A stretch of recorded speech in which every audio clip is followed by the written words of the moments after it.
Okay, our first panelist is Craig Keene. Come on in. Give him a round of applause. Just sit right here.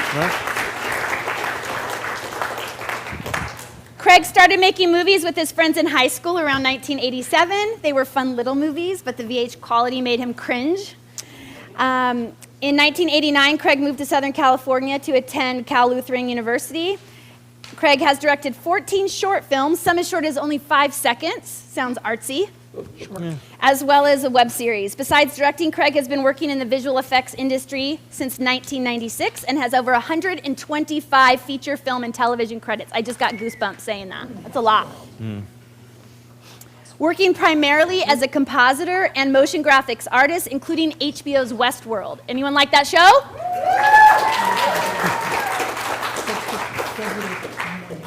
Next up is Danny Eslin. Come on in, Danny. Give her a round of applause.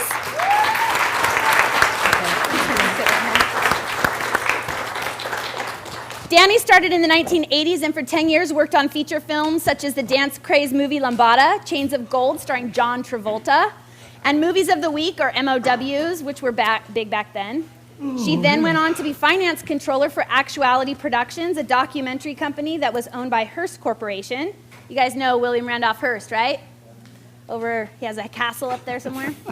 They produced documentaries for National Geographic, Discovery Channel, A&E, and many others, including close to 500 episodes of Modern Marvels on the History Channel. Who loves that show? Modern Marvels! Yeah. The last 7 years, she's been with Disney Channel and now Fox Television. Welcome, Danny. Next up is Steve. Come on in, Steve.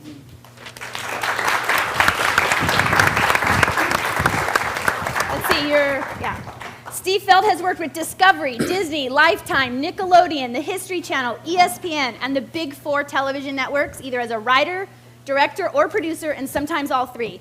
His work has earned him 7 Emmy Awards, and 28 nominations. Give that applause right there.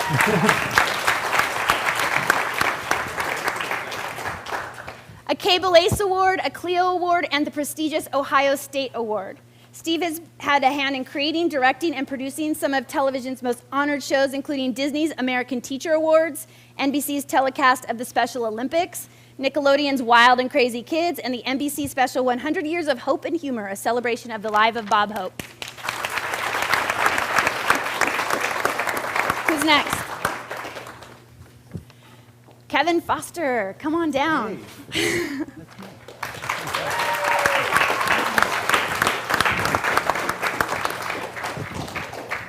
Kevin is originally from Chicago and studying acting at the University of Illinois. He performed in theater and live stunt shows in Chicago and Orlando, Florida. He has been working as an actor and stuntman in Los Angeles TV and film since 1999 and has also started working as a screenwriter in 2015 and Iron Man 1, right? Yeah. Iron Man!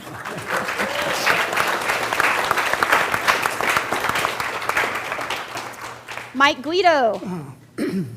And then, Mike Guido, come on in. Woohoo! Let's see, where's your seat? Yeah. Mike is a comedian who has made several national TV appearances, including Showtime, MTV, VH1, and A&E. He also has a comedy special called It Really Happened, which can be heard regularly on Sirius XM satellite radio, Pandora, and iTunes. Mike has shared the stage with some of Hollywood's biggest stars, including Jay Leno, Robin Williams, Ellen DeGeneres, and Dana Carvey. Mike's other show business passion these days is his one-man show, A Real Man, Dad, Daughter, Autism, which tells the amazing and inspiring story of his experiences with his daughter Maria, who has severe low-functioning autism. Give it up for Mike.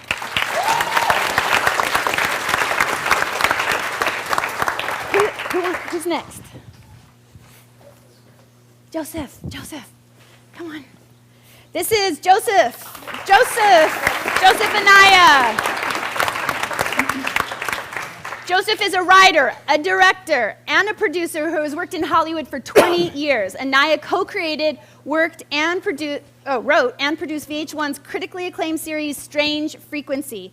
He was chosen as a fellow in Film Independence Directors Lab, and his award-winning short films have been screened at Sundance, Toronto, Miami, and Los Angeles film festivals, as well as TV around the world. Give it up for for Joseph Anaya. And come on in, Joanne. Joanne Lowry.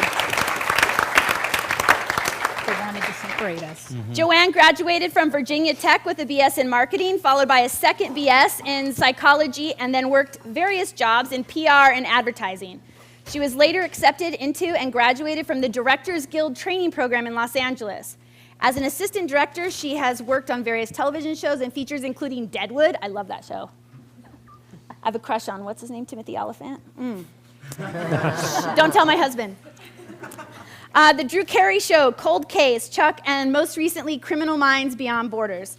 Encouraged by coworkers and actors, she has started directing shorts, participating in DGA-sponsored creative workshops, and supporting diversity in film activities. Give it up for Joanne.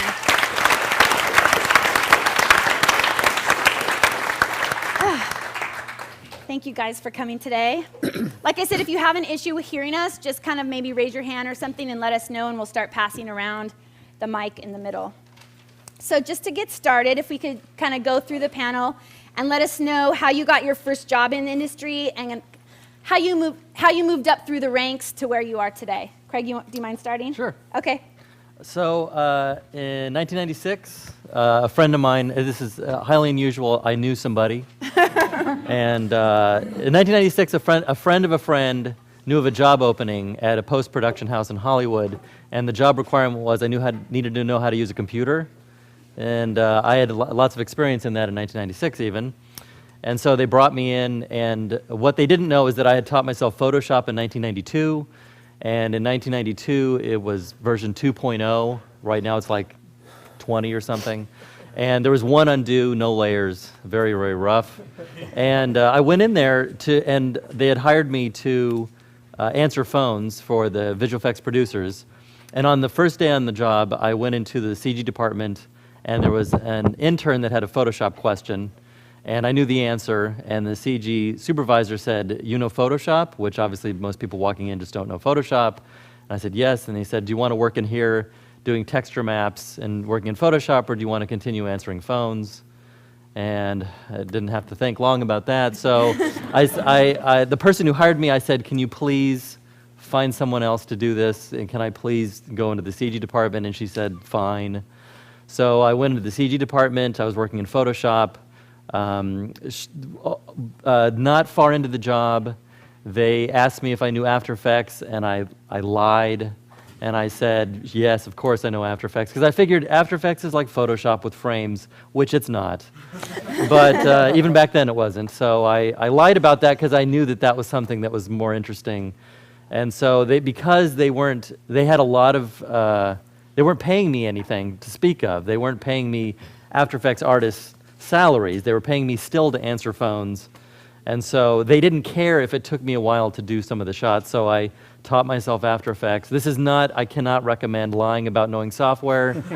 You could do that 20 years ago. You cannot do it. I do not recommend it today. But I have heard that a lot of people do that. If somebody asks them, "Hey, do you know this?" You're like, "Yeah," and then you just rush home real quick and figure out how to do it.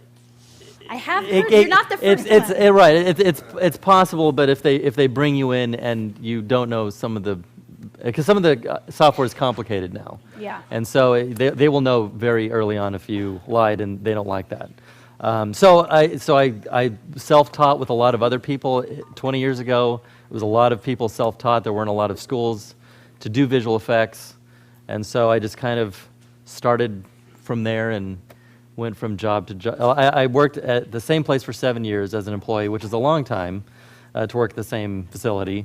And then I went from that to freelancing, and then kind of bounced around between freelancing and employing an employee. Great. Danny?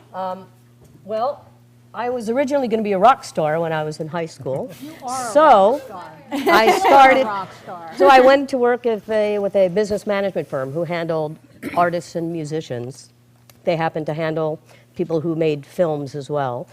And when the company had a great big layoff of a bunch of people, I said, "What about that film in Minnesota you guys are doing? Let me go do that."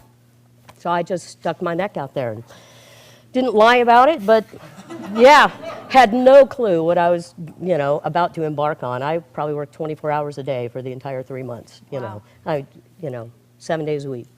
But it was a blast, and from there you learn, what you learn. I came back and, it's just one after the other, got jobs. Once you get with a company who likes you, that's the best thing because they'll just keep hiring you as long as they're making films. I actually worked for the Hearst Corporation over 20 years. Wow. Between all the movies that we did and, the documentary division, lasted a long time. That's great. So you just stick your neck out there and you'll get it. Great, thank you. Like Craig, and like I'm sure a lot of people here, I got my start doing through a connection.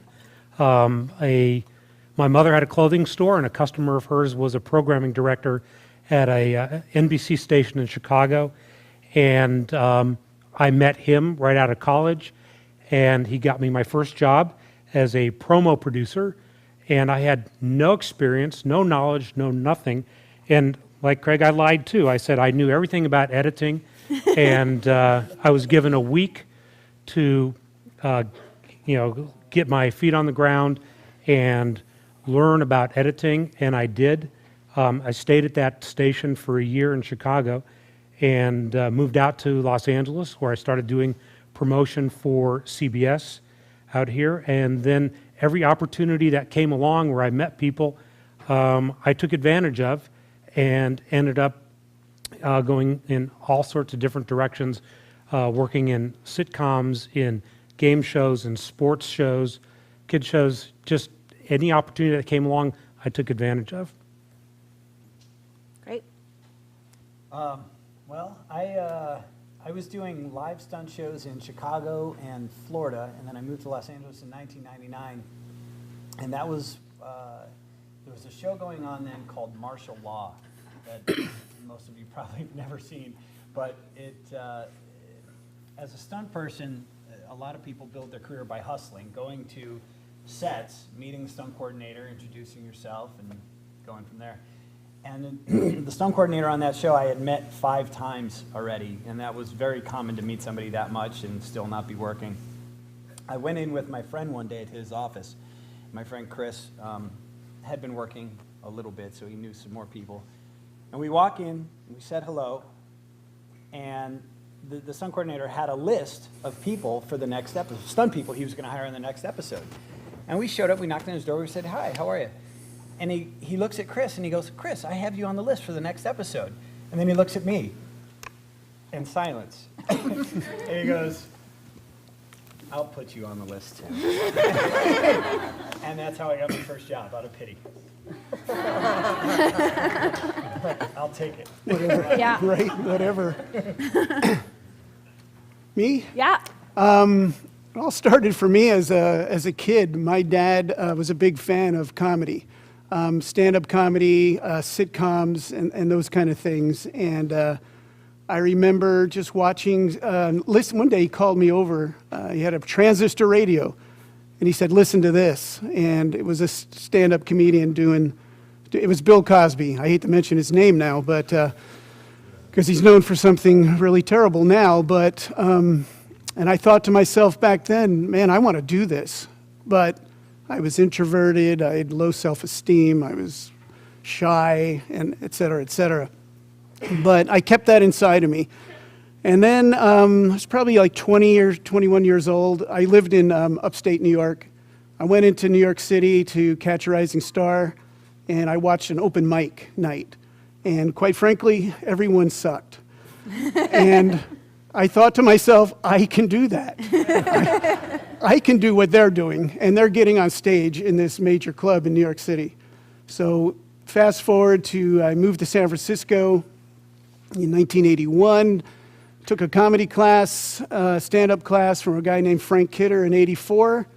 And at the time, San Francisco was the hotbed of comedy in the world, man. I mean, Robin Williams had just taken off, and he was around all the time in the clubs, and the place was electric and on fire, and we all just worked together and learned and grew, and I just went at it.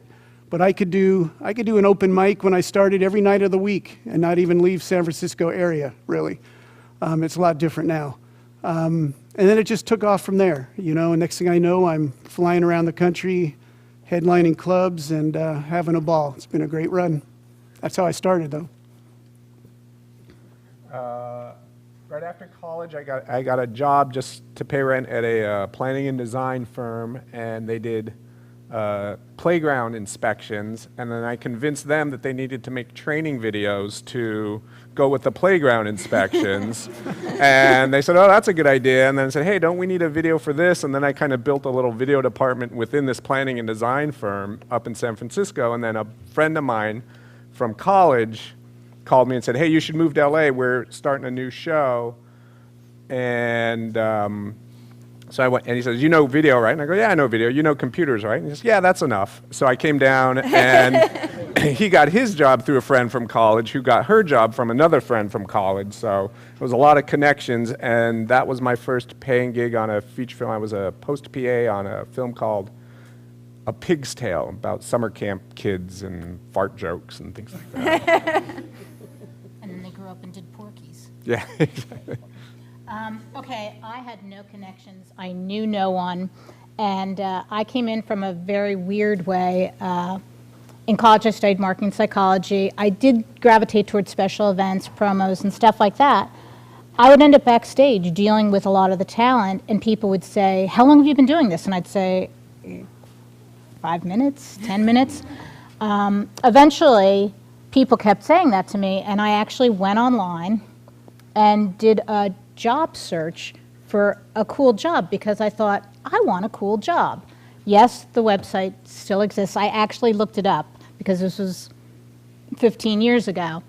And there listed assistant director training program.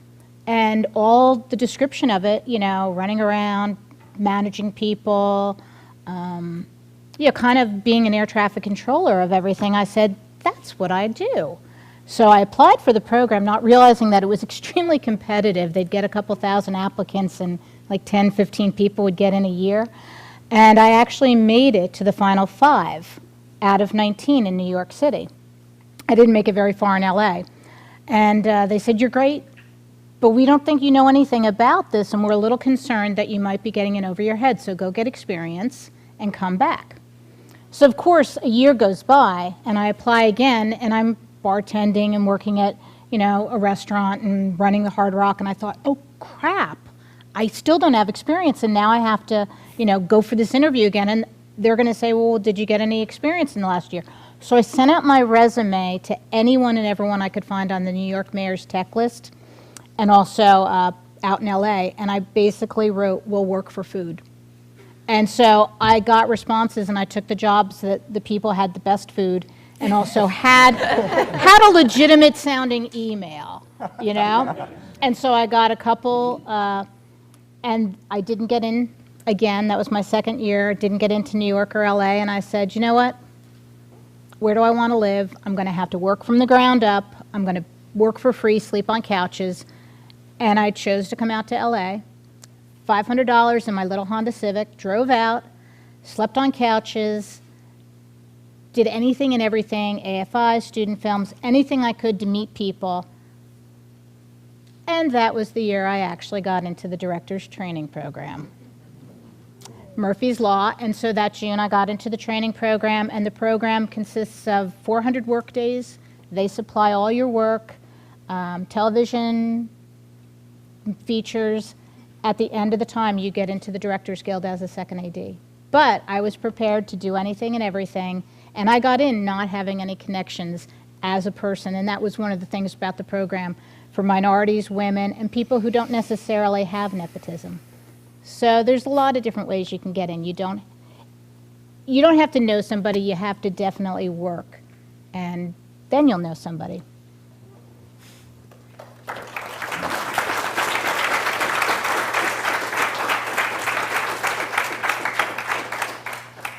Joanne, would you mind starting and talking about the job responsibilities? What's involved with being an AD and a second AD? I like to call myself a den mother with a whip. Basically, assistant director is not a director's assistant, though we might get coffee for the director. We're kind of the go-between between the producers, the actors, and the director. The director I always view as if he's the bullseye, he's in the center, he's creatively running around. the assistant directors supply anything and everything that the director needs to get the shot that the crew needs. So the first AD stands right next to the director, pretty much helps him so he can focus creatively. The second ADs are kind of the hands and the feet. The key second works on scheduling, call sheets, anything like that.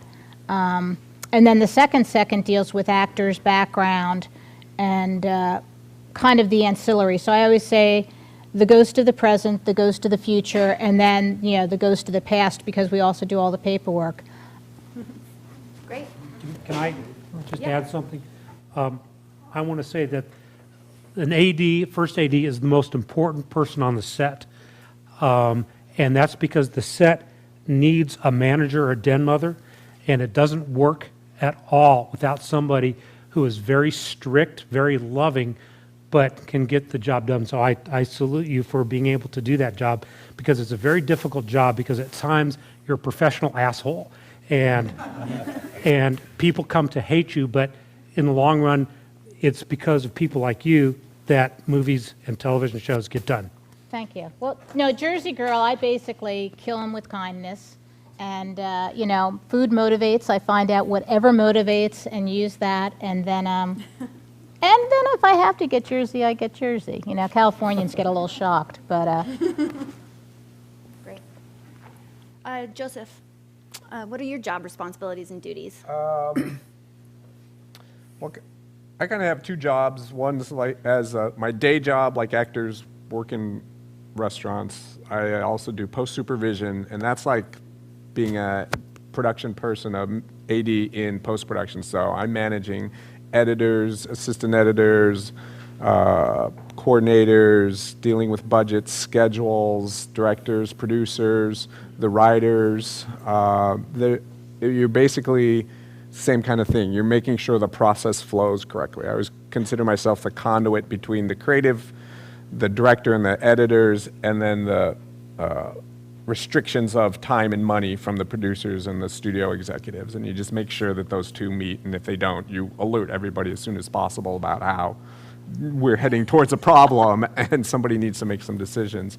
As a director, I mean, you're doing everything trying to get a project off the ground. You're looking for scripts, you're writing your own scripts, you're connecting with producers who have money, you're making contacts with actors who want to attach themselves to your project, and you're looking for material that you could license to turn into a script. You're the rah-rah, in theory too, like on a feature film, you're the one person technically nobody needs, because you need a camera person or you don't have an image. You need actors or you don't have anything in front of the screen. You need props, you need all these other people and sound.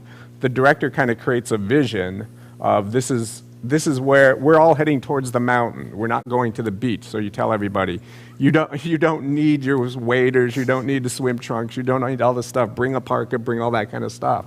But technically, in a sense, it's the person you don't need, but it's the person that makes it feel like a whole. That's kind of the nut of it. Mike, what are Yes. your job responsibilities and duties? Well, I have to show up.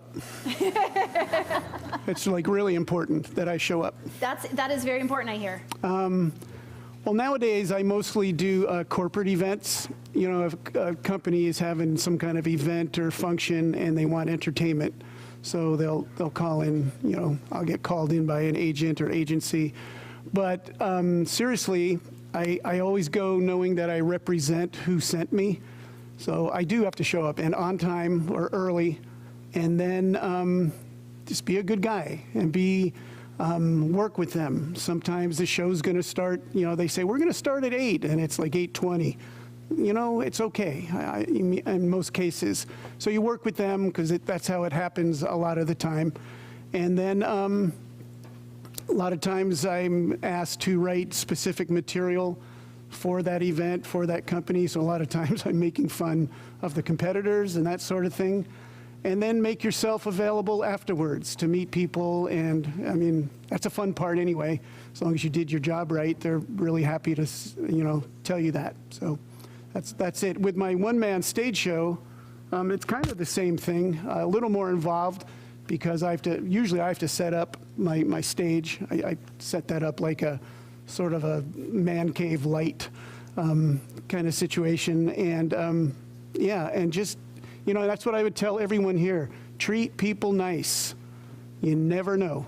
I mean, you should be that way anyway, but if you're not, treat people nicely. You don't want to be the guy or girl who people go, didn't like working with them, because that'll bite you in the long run. Good advice. Kevin? So,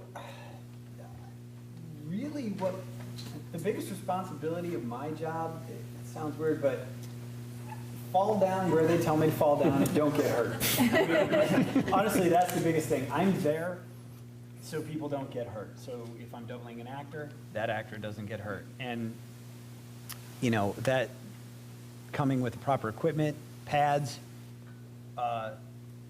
rehearsing, keeping myself in shape so I can do stunts that I'm asked to do, and being an extra set of eyes for the stunt coordinator to watch out for possible dangers and just help keep everybody safe that's involved in whatever scene we're shooting at the time. Also, sometimes actors do their own stuff. They'll take a small fall or do parts of fights, and padding up your actor is one of the responsibilities that is usually just automatically on that actor's double. Really, yeah, I show up to work and I just try and look for things, look for opportunities for people to get hurt and eliminate them. And that's it. And that's a stunt coordinator's job, but we're kind of all a team with that. And, one person can't see everything, so we all try to help out and go, hey, is that a problem? Yeah, it might be. Okay, let's fix that before we get into it, because one mistake can just be disastrous. I have a question for you, Kevin. A lot of students like to incorporate stunts into their student films. Yeah. And I'm always telling them no. Because It's a good idea. yeah, right? Because they're not stuntmen, they're not trained. And what is a stunt? And can you tell us, I don't know if they understand all of the planning and all of like the insurance and the mattress pads and all the stuff that happens that, they may just think, oh, let's just fall in our student film. There's a lot more that goes into it than that. Yeah, a lot of it is training. I mean, first of all, most stunt people don't ever go to a stunt school, or they're athletes that have specialized in one sport or another. A lot of martial arts people get into stunts. I'm a gymnast personally, and then you learn a lot. A lot of what I learned was at the live stunt shows at theme parks. So you learn how to fall down. You learn how to throw punches and take punches to make them look like you're hitting and getting hit, but not actually getting hit. And, for example, somebody who doesn't know how to do that, the biggest mistake they'll make, like say an actor who's never done stunts, will throw a punch way too close to another actor's face. Because you feel like, well, to make it look real, I've got to get right there, and you don't. And that's part of playing for the camera. This is all stuff you learn beforehand. And, knowing, oh, we have somebody standing on the podium and they're going to fall forward out of frame. Okay, well, can we put pads there? Yeah, he's falling out of frame. Well, how high are we seeing? Okay, now we know we have 8 inches of pad, or we have 2 feet of pad that we can use. And it's there's a lot of knowledge that goes into it beyond just physically being able to do the stuff. So it's not a bad idea sometimes to have stunts in a student production. It happens all the time, and a lot of times people trying to build resumes as stunt coordinators will help out student productions just for that purpose, so they can, do little things here and there. I think I came in for what was the show? Sweet Charity, yeah. And just kind of, there's a little fall off the stage, and I said, okay, we need pads there. Nobody else go here. And just, it really is your eyes being open just from experience over where someone's going to get hurt if they're going to get hurt. And that's most of it. Great. Thank you.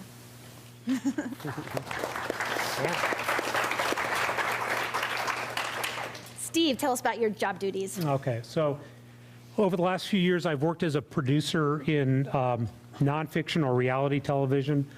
I produced a show called The Wildlife Docs, which airs on ABC Saturday mornings. It's a family show.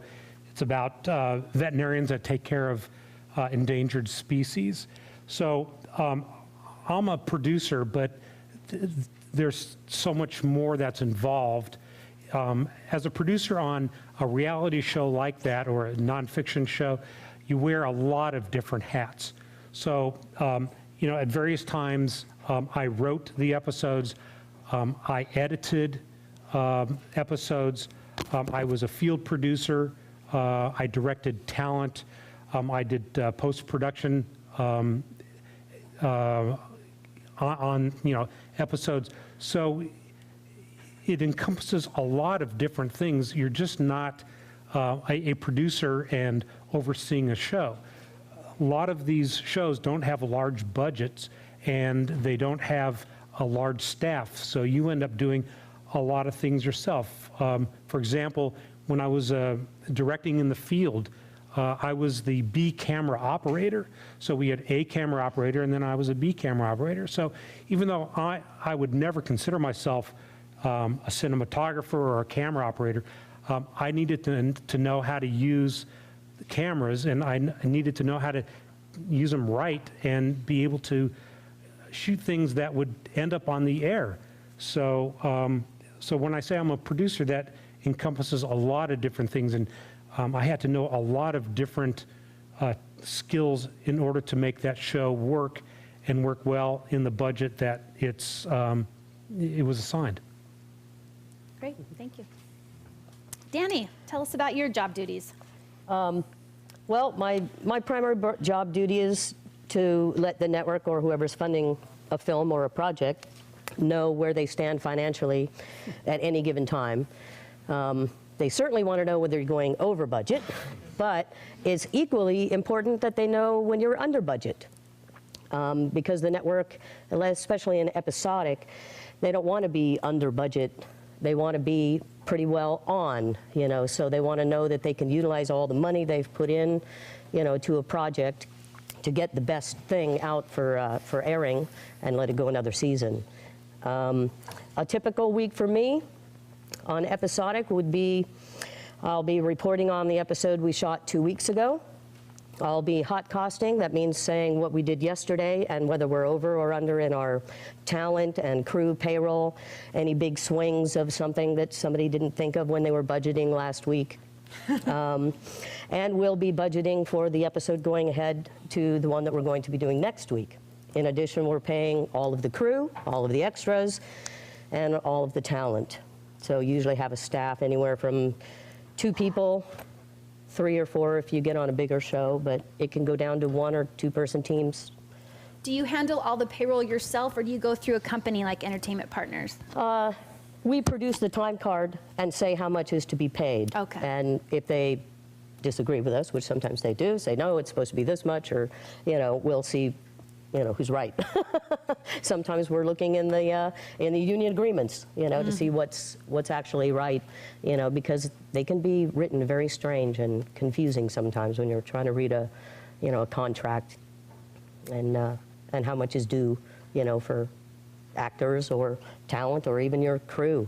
Not all crew members have the same union contract, so there's different things. One might have a 10-hour guarantee, one might have an 8-hour guarantee, one might have, 10 hours turnaround time, one might have 12. So really my job is to try to see from paper standpoint what's going on the film financially, and really connecting with the UPM, because they're the eyes on the set, and if they're not there communicating back to me what's going on, then I can't produce everything, because not every overage or underage comes in that instant.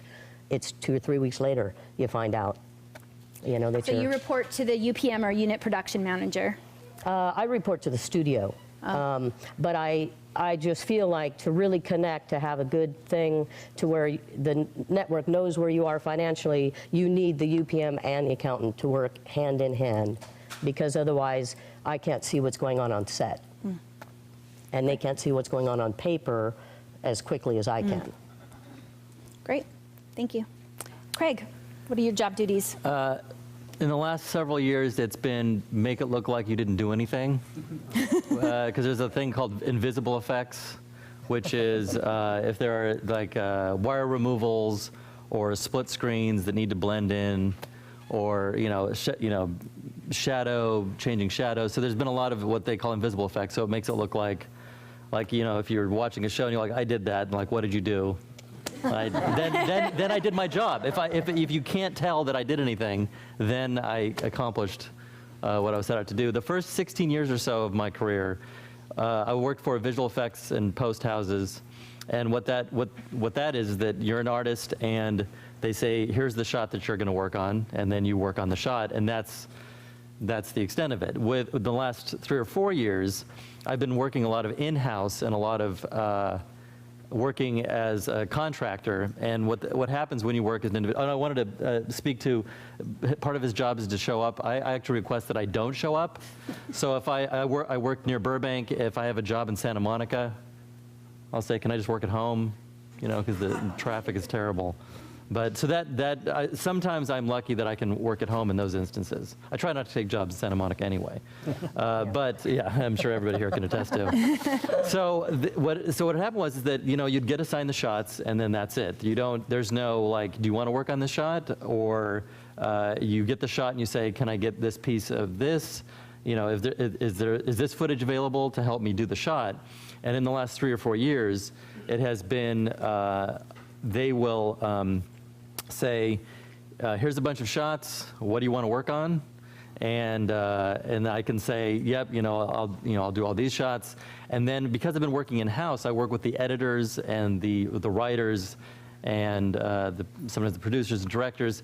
And what's great about working with an editor as a visual effects person is that if you're working on a shot and there's a piece that you need from a shot to make it look better, or for example, there's a thing called a clean plate.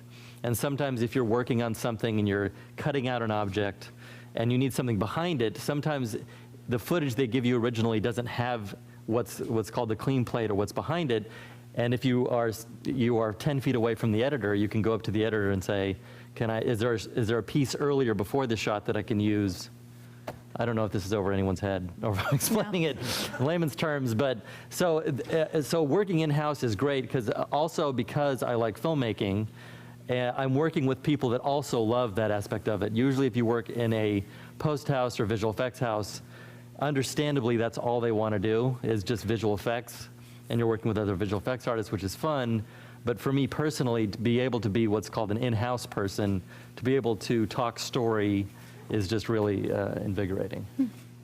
So that's been a shift actually in the industry, is that they're starting to see the value in having one person in-house, and that what happens with that is that they'll look at a cut of a show and somebody will say, oh, let's change this shot, let's make a split screen, and instead of sending it out to a visual effects house, getting a bid on it, then getting the plates, sending it to them, getting another version, the in-house person gets the plate, they do the shot, and then it's done. So. Very interesting. So what do you think is the most difficult part of your job, and how do you overcome it? I saw that question and I didn't.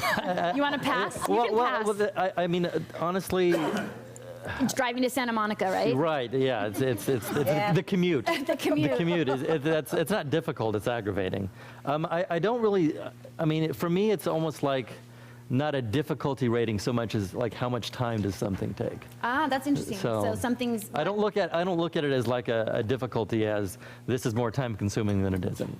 And when you've done something for 20 years, the number of things that you haven't encountered obviously is less and less frequent. So at this point, I've done almost every kind of shot. So what you're saying is you're a pro and everything's easy. Everything's easy.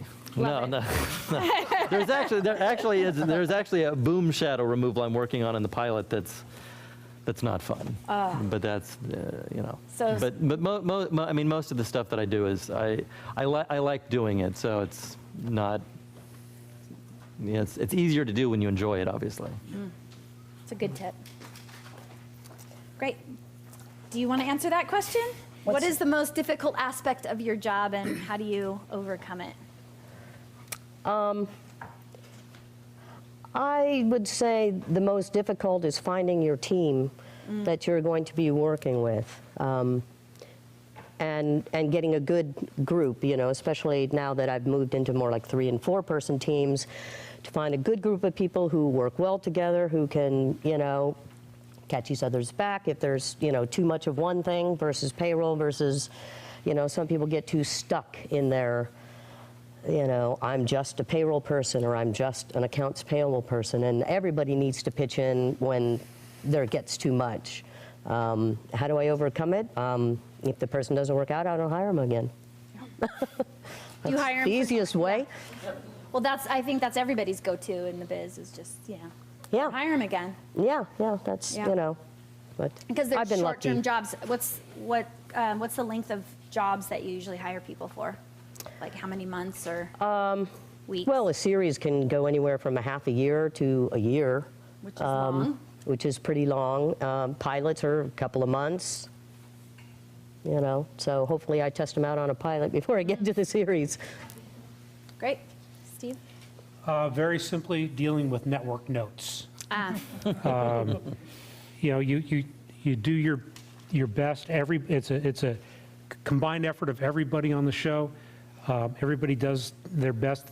You've worked very, very diligently and very, very hard. You turn in your first cut to the network, and the notes come back that really you think that they were given by a second grader, because they're just sometimes they're incomprehensible. One time I did a show for the Disney Channel, and I'll never forget this note. The network executive sent back a note that said, and it was a documentary, and we were interviewing a very famous producer, and the note came back and it said, "I don't like the way he wears his hair. Lose this guy." Lose this guy. Lose this guy. And this guy, his name was Harv Bennett, and he was the producer, he became executive producer of Star Trek movies. So he's not some minor player in Hollywood. He's a big time player. So we had to lose his very, very good interview because the network executive didn't like the way he wore his hair. So it's always deciphering exactly what the notes say, and then sometimes explaining back to the network executives exactly what you were trying to do. A lot of times they just don't understand it, and a lot of times they don't understand the technology that goes into making television.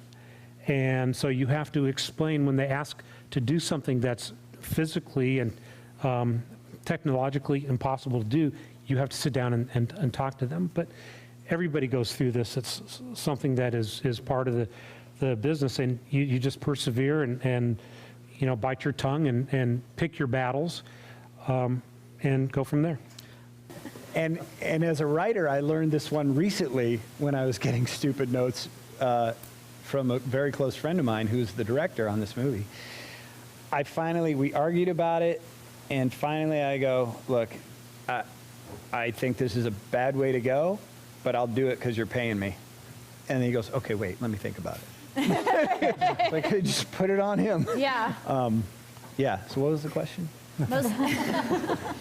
Most difficult aspect of your job and how you overcome it. So concrete is hard. Okay? It's funny how they make it harder and harder as you get older. Like it was not that bad at 24. I'm 42 now, and it's gotten worse. That's nasty. But honestly, the hardest part of being a stuntman is getting work. At the beginning of my career, the first years, 95% of what I did was look for work and try to convince people to hire me. And then it was like, once I get hired, I'm like, whoo, I'm on vacation. I got a paycheck in the future, and I don't have to go hustle right now. It's great. So yeah, getting the work is the hardest thing.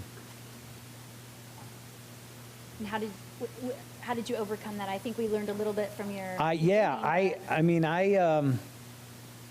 I hustled every set there that was shooting in LA. For 6 months, I drove around 3 or 4 days a week. Then there was a whole process that we could go through 18 years ago that's really hard to do now, but everything that was shooting, I went and hustled and met the stunt coordinator and kept doing that for 6 months until finally I got hired. And then once you get hired, you go out and do that more, because when people ask you, what have you been doing? You go, oh, I just worked for Jeff last week. And it's such a tight community that whoever you're talking to knows Jeff. Oh, Jeff hired you, I can hire you, because it's like Jeff vetted me, Yeah. you know, just by hiring Right. me, you know? And then, you know, I always say work gets work. And it's really true, because after that first day, I remember the day, September 23rd, 99 was my first day of work in LA. And the rest of the year, I worked 2 days a week, which doesn't sound like a lot, but that's a lot. So. Great. Mike, what's your biggest challenge, job? Well, let me ask you, have any of you ever tried stand-up comedy? Oh, Really? a couple. How'd that go for you? You know, the first time wasn't so good. the fourth time, like I said, I went just to open mic just to test out my jokes, you know, because I don't know how to write. But yeah, the third and fourth time was way better. Way better. Well, the thing is, thank you. I mean, stand-up is like, I mean, you're on a tightrope every single night. Every single night. I was talking to someone before we came in here about the difference with stand-up versus, say you're a musician or you're a singer. At the end of your song or at the end of your performance is when you get judgment from the audience, right? How they applaud, how they react. Comes once.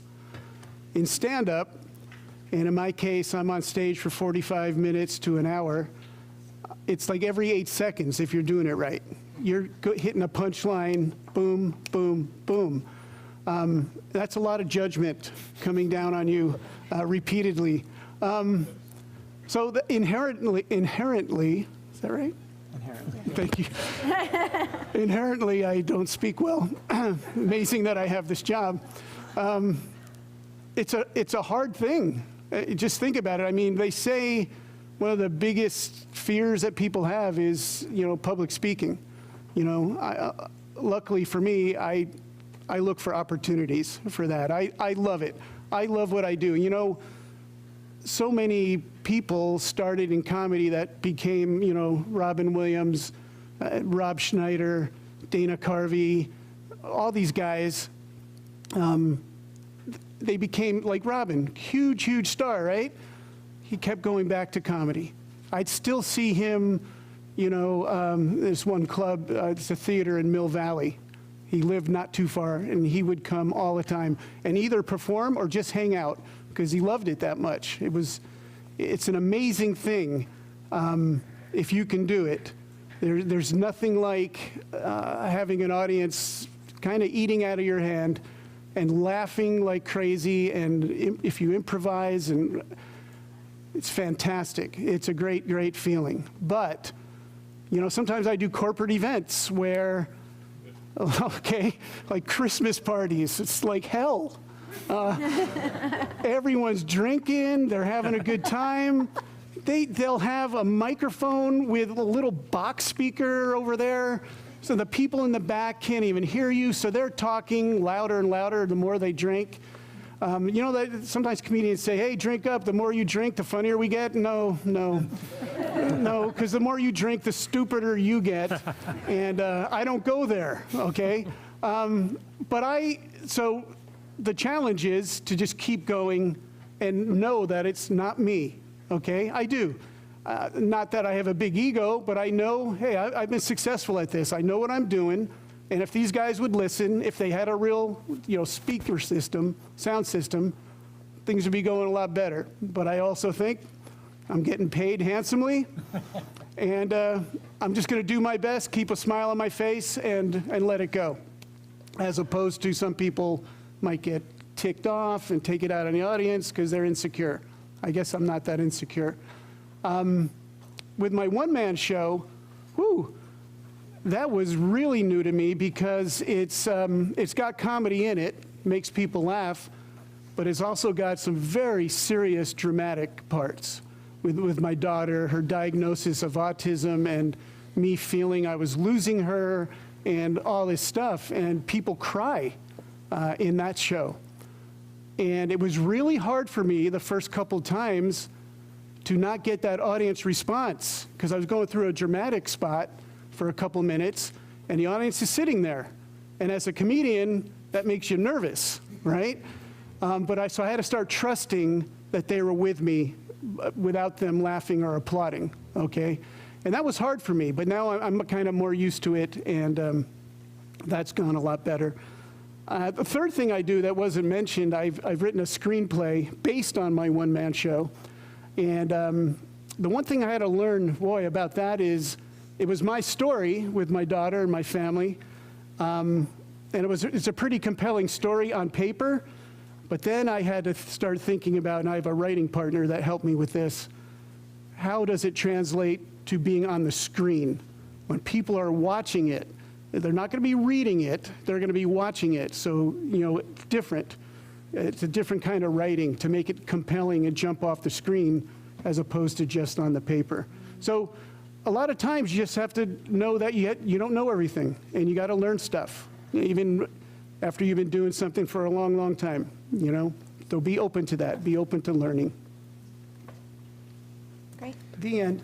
I have to add, what he does is way scarier than what I do. I mean, don't honestly, know. I hang my body out there. He hangs his soul out there. and for real, it's got to feel Yeah, like but that. I'm terrified of heights. So I one time went on a, long story, I'll make it real short, hydraulic lift like 50 feet in the air to put Christmas lights on a palm tree. Well, okay, I'm not going to tell you why that was. When we got up there, I just got on my knees on the floor, literally crouched down, and I told the dude, you do it and get us down fast. I couldn't even stand up and look around. Down. It's a different world up there. Yeah. As a filmmaker, the hardest part is finding the person who can greenlight your project. It's like either the network executive, the studio executive, the internet billionaire who's throwing money away at independent films. It's just, that's the grind, the hardest part. Like, you can always find a camera operator, you can always find an actor, you can always write something or find a writer. It's like, there's great stories out there, and if you like it, the ideas come to you all the time. But finding the person who can say, yes, I'm going to write a check for this project, that's the hardest part. As a post supervisor, the hardest part is the politics of when your bosses don't agree on what they're doing. There's a film where the director was making a subtle, sophisticated romantic comedy, and the producer was making a broad comedy and thought he was making, Something About Mary, and constant fighting about how much was too much, and it just cost money because we're on the mix stage, and they're like arguing about how loud the button should be when she pulls his shirt open, and it's like, oh, it's funnier when it's louder, and it's like, well, so we're toilets flushing, but we're not filling that, and they would just argue for 20, 30 minutes, and I'd have to keep like, well, they're my bosses, so I'm like, hey, we're kind of getting close to lunch. Do you think we can finish this reel before? And they're like, whoa, whoa, whoa. That's the hardest part of that job. And then just to tell a story about getting notes, we had written an episode, this is on my show, about two rock and roll guys who get in a car crash and they end up in hell, in a discotheque, and it turns out they're in hell. And at some point they sneak in some rock and roll music and they come back to life. And one of the notes from the studio executive was, well, one of them should stay dead. And we're like, okay, we'll look at that. And we kind of like addressed the other notes and sent it back. So yeah, we looked at it, kind of doesn't really work, the math, it's too weird, and thought it was over. And then next round of notes, and again, one of them should stay dead. And we're like, okay, I guess he's serious about this. We should really, and he's the studio executive, so we should really kind of really put our hats on and think about it. And we looked at it, and we looked at it, and we're like, it doesn't make sense. Like the math of why was one guy living and not, and so then we're in the like final note session, and we're in the same room, and he brings it up again. And I'm like, wow, okay. And so what is it you like about, like, the idea? And he was like, I just think it'd be cool.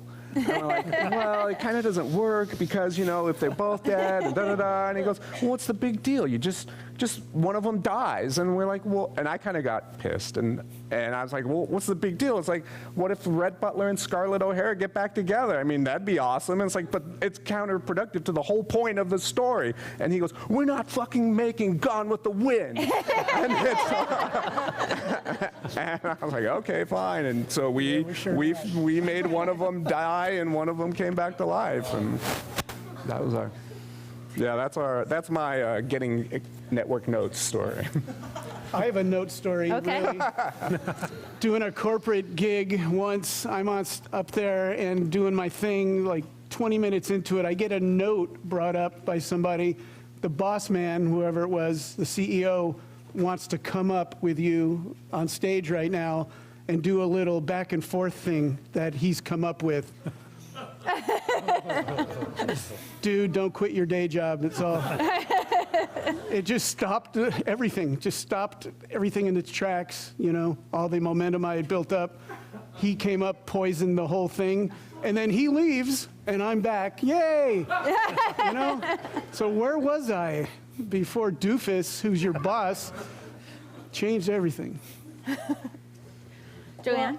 My job, not to discourage you guys from being assistant directors, but pretty much my entire job is difficult. I love what I do, and I'd like to say people skills, identifying what's going on, but to kind of summarize what my job is and then to tell you what the most difficult part is, I'm the AD that if they decide they need a plate shot, they're going to say, hey, could you just go off with the camera and we need to get this at daylight, at this, no cars, or we want cars, and basically without the actors, shoot that plate shot and make it be what the editor wants. I'm also the person, or one of the ADs, is going to be the person that's doing those hot costs, because we do a production report that basically the whole front is every shot, script notes, everything that happens. We also are the ones that make note of every single person, crew, actor's times. And we have to calculate penalties, we have to know about turnaround, we have to know if we're in violation of every individual union. If there's kids working, we have to know how old they are, how much school they need, when they can and can't work. So that's dealing with the accountant. Then dealing with the director, I'm the one that's going to be there making sure that he's happy, that he has everything he wants, and when he gets those notes from the the network, I'm going to be the one that's probably going to be pulling up dailies, doing whatever it takes, and he's going to say, well, can we get the background to do this? Yeah, of course we can. Yeah, of course. Stunts. The AD is actually ultimately responsible for all safety on the set. All. So ultimately, it's hiring the stunt guy who's going to be the eyes and the ears, and being in on those preparation and those meetings and being like, is that safe? And consulting with the stunt guys, and also, even if the stunt guys, there's times where they're like, we can do it, being the person that has to say, no, I'm not comfortable with that, gut feeling. Comedians, well, all my actors are comedians, so I'm always dealing with that and people skills and sometimes having to motivate the troops and being that person that's in front of the camera. There's a reason I'm behind the camera, but and then my own war story. When you get the financing from that person and they turn out to be a bipolar, alcoholic billionaire who forgets to tell us that his girlfriend and his wife might be showing up at the exact same time in the base camp and wants to go into one of the principal actor's trailers, I'm going to be the AD that's going to get the call or is going to have to go down there and be like, okay, we've got to get this person out the back door. We've got to calm this person down because he's like, I'm taking my ball and bat and going home, cutting off all money. And, and then the crew's like, but we're going to all get fired. And the AD is the person who somehow is going to have to intercept all of that and make everyone happy. So how do I solve those problems? It's really preparation, anticipation, because if I do my job well, no one notices, because we've anticipated, we've prepped everything, and sometimes shit happens. At that point, it's a reaction, and pretty much that's when it comes down to experience. You know, knowing what you don't know, and learning. Every single show you learn something, admitting when you don't know, because you have to be honest and work with your team, and that's pretty much identifying what you don't know, and there's some faking it, but basically being a logical human being and identifying all these people as an AD and getting the right ones to work and trusting that they know their jobs. So that's the summary, and yeah, just knowing what you're doing, knowing what you don't know, seeking out people that do know what they're doing solves a lot of the difficulties. Great.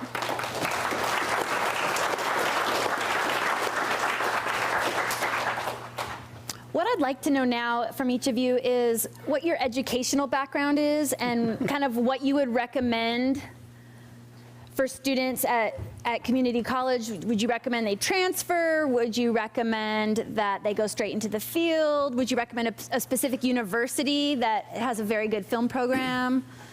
Anything like that from your background? Craig, do you want to start? Sure. I'm partially biased because I teach at a visual effects school called Gnomon in Hollywood. But I mean, yes, I teach there, but it actually is a really good school. They have a lot of people there that go for video games and for film and television. So that's the thing is that when you are obviously knowing somebody is a huge help for getting your foot in the door. Also, the thing is that depending on exactly what kind of field you want to get into in visual effects, you should have some kind of reel to a degree, and going to a school or taking classes that can help you build up something like that goes a long way. And it's better to have a short reel of really good stuff than a long reel of stuff that has some embarrassing stuff in it. So that's, I guess that's my recommendation on that. Thank you. Well, I graduated high school and I never went to college. So it was all real experience. I was good at math. So that's where I got the bookkeeping type of gig, learning about the music industry. And here I am. But there are new classes. People have started some like UCLA extension classes for film production accounting. You can go to each of the payroll services and they'll show you their software. You can go and take their 2-hour thing, and I don't know if they usually want you to have a show already that you're working on, but they're usually really helpful. To try to find a clerk position. One lady in town has a website. It's Rice Gordon Pictures. I don't think it's a locked site. You just go on there. She lists all the accountant jobs all over the country. Are all film production accountants. Not that we all find them there. Like I said before, the best thing is the person that you've worked for before, because if you're good, they'll just continue hiring you, until they either run out of shows or, just don't have something at that point. I don't know that there's a need for a CPA or an accounting degree. Obviously, it can't hurt, especially if you wanted to get into the network side. If you wanted to be a network finance executive, you almost need the degree. But if you want to just be on the production side, you just learn as you go. First, you're a clerk, and maybe you're just filing and ripping apart 100 extras vouchers every day and sorting them into piles and sending them off. So that's pretty much. What can you name the 3 payroll services that you mentioned? It would be cast and crew or entertainment partners or media services. Great, thank you. My background is I went to the University of Arizona, and nothing I learned at college helped me at all with my career, but I had a great time and a lot of fun. But you really recommend Moore Park College film and television program, right?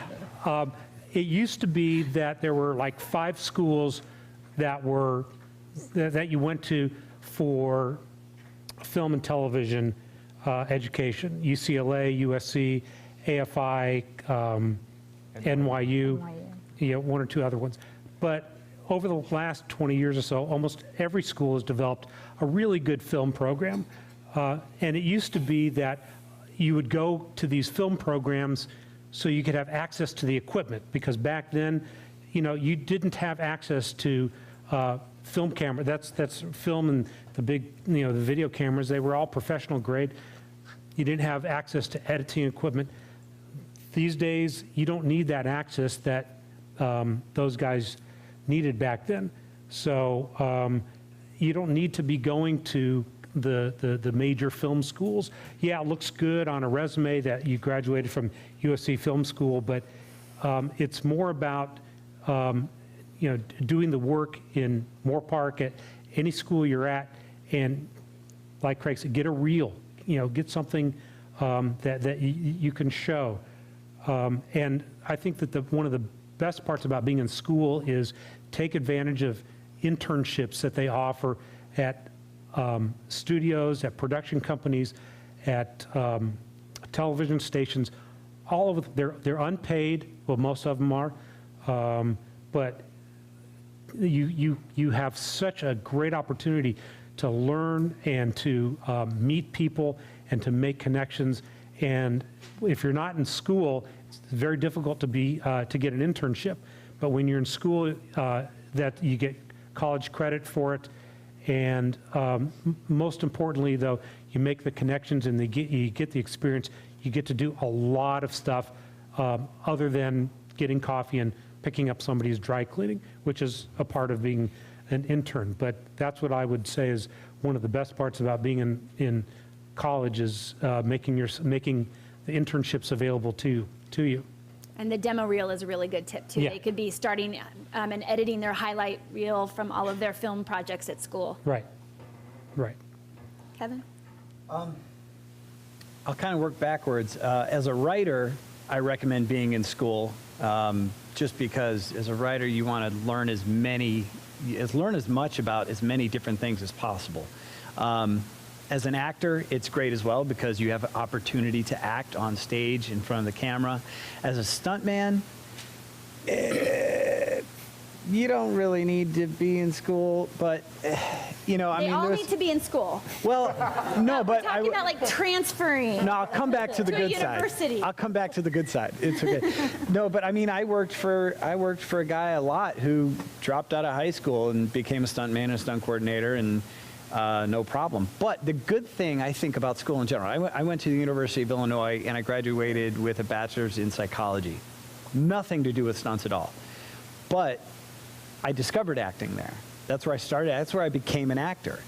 So, for me, the point about being in school, whether it's 2-year or 4-year, is pretty much anything we do up here, there's a class you can probably take here that gives you a taste of it.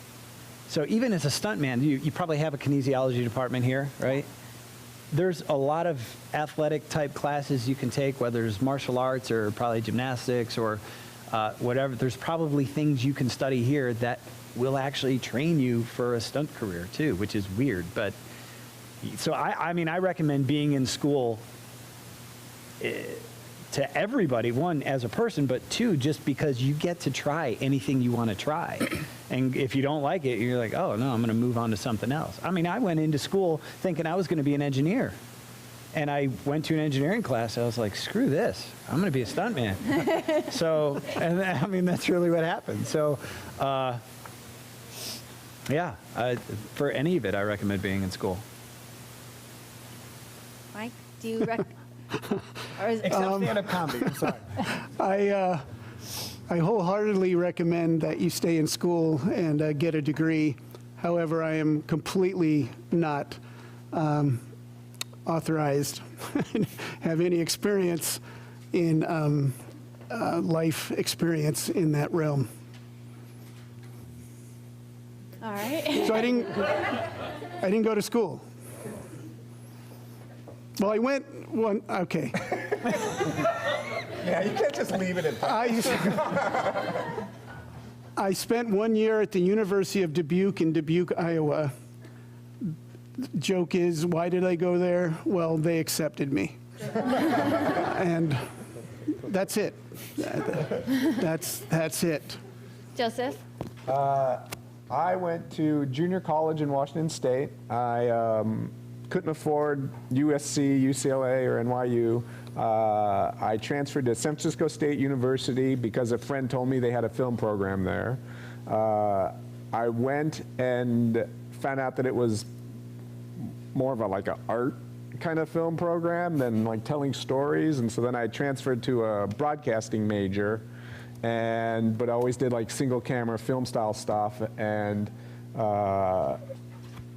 yeah, it was where I met like some of my friends that I still know. The guy who got me my first job in Hollywood, I met in college. A guy who I just got an editorial job, I met in college. You meet the people who are gonna move up in the same industry.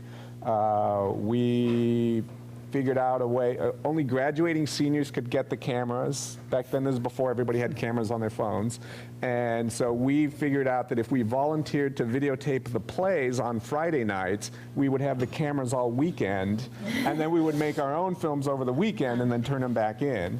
So you always have to kind of, when you're trying to do your stuff, you always have to keep thinking about ways to do that. And yeah, there's like no easier time to be a filmmaker than now. I mean, you've got HD cameras on your phones, you can have unlimited audio tracks on your computers, you can reference any film you want to look up and kind of go, oh, how'd they shoot that scene? It's fantastic, it's great. Yeah, college is good. School is cool. School is cool. I graduated with a marketing and a psychology, individual degrees. I kind of was in the 5-year program. I just didn't want to get out of school. And then I bartended because I thought I wanted to be an actress, and I thought, oh, you get a job at a restaurant. And I bartended, but then I traded my bartending skills to somebody I knew at the Hard Rock Cafe in New York. And they couldn't get me a job actually in special events, but they said, well, you can work at the New York Hard Rock, and we do a lot of special events. So I traded in my restaurant background to get that job. I definitely, college was great, and especially for what I do, there's a level of maturity and experience. You can be really talented, but being the adult on set, I think, sometimes there's some great, and the route would be a PA, kind of see what's going on, a production assistant, but I think experience sometimes is just something you need to get.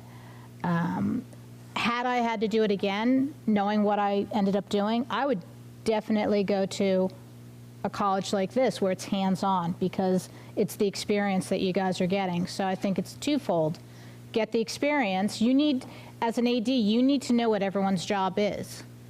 So you can experience running a camera so that ultimately you know what the people that are doing that you're counting on, what they're doing. And then transferring to another school, absolutely study film, take psychology classes, learn people skills and life skills. And then on weekends or whenever, work on films. The best thing is to, PAing for me is production assisting, figuring out what you really want to do. I obviously gravitated towards being the den mother. I was always in difficult jobs and running things that, if I went to a concert, I'd end up backstage, not watching the concert, but actually helping everyone get on stage and do stuff. So figure out what you really enjoy doing. What do you gravitate towards? And then build your career around that, because ultimately you want to do what you like and be good at it. Great. Real quick before we start the Q&A, I'd love to know if you recommend any particular software or equipment or any specific knowledge that they could learn while they're here before they go and start looking for their first jobs, like any particular visual effects software or production accounting software or anything, Well- equipment, pads, anything. Well, honestly, the most affordable is After Effects for visual effects, and the thing that sets it apart from other, Nuke is almost the industry standard right now, but it's exceptionally expensive. It's like almost completely cost prohibitive. But a lot of sometimes a studio will go, oh, it needs to be in Nuke. It doesn't need to be, but they just heard that that's the cool software to use. And so and so that's a good thing to learn. And the thing is, all the software has, you know, learning editions. Nuke has that, but the thing about After Effects is it's part of Adobe, which is, you know, there's a subscription base, which is it's a curse, but it's also, you know, it's a bonus in a sense that you get a lot of other software that a lot of people in the industry use. Adobe software, obviously Photoshop is an industry standard. But Nuke is if we're going into compositing, Nuke is good. The thing about After Effects is, while Nuke is primarily compositing, After Effects is good at motion graphics and visual effects, creating visual effects and compositing. So it's kind of all three things in the one. Great, Danny? You would need to know probably Excel, and the industry standard for us is Movie Magic budgeting. It also has the scheduling programs. So we use the Movie Magic, and pretty much once you learn one of the softwares that does the cost reporting and paying your bills, you've learned all three. They each have little quirks, but they're all pretty much the same thing. Enter the vendor's name, his address, and how much you owe him, and what's the invoice number.